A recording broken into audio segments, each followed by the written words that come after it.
It is a fight against school fights. Seems like it's kind of been a tradition forever. Students wait until the very last day of the school year to settle their beef with another student. But police and pastors want that tradition to end, and so they're pairing up to try to prevent fights from happening. Fox 4's Sean Rabb in our Dallas newsroom tonight with more. Sean. Steve, the idea is to first stop the fighting, then stop the fights, frame by frame, punch by punch, from flooding social media. And the groups held a news conference to broadcast their message of fighting school fights. This fight outside a Dallas high school on YouTube.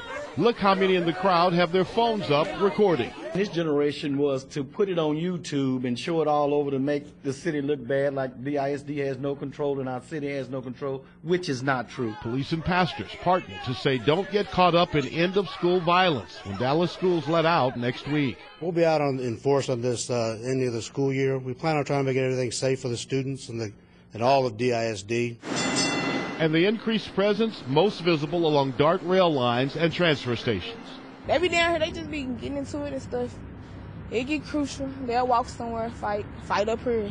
So the increased presence next week won't just be squad cars and uniformed officers, but also another group of cops from the coalition of pastors and preachers. My group will be working along the DART rail line in the Lancaster Police area because there's a series of like 3 or 4 different schools coming there, and usually that's where the trouble has been. And with DART and DISD police, along with volunteer pastors, the Dallas Police Department will be out on the last day of school. So if you see any issues with students, please do not hesitate to call 911.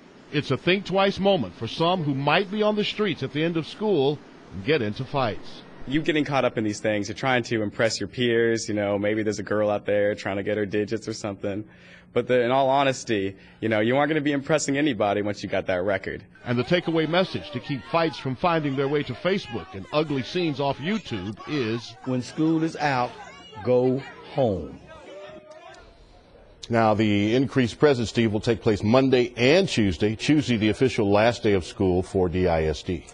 All right, Sean, I'm curious about something. I don't know if it came up today, but do these pastors and police officers think that the prevalence of these things being posted, does that create more fighting? Does that make more people want to get into these kind of things? That really didn't come up today, but clearly everybody knows that the students rush to YouTube and other social media to not only post it, but then to view it, and others view it as well. It's part of the generation, as Reverend Wright mentioned.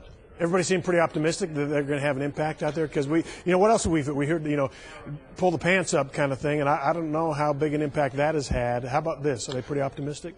Well, they are. Reverend Wright says this is the 4th year that they've been out, the first time they've publicized it to this degree.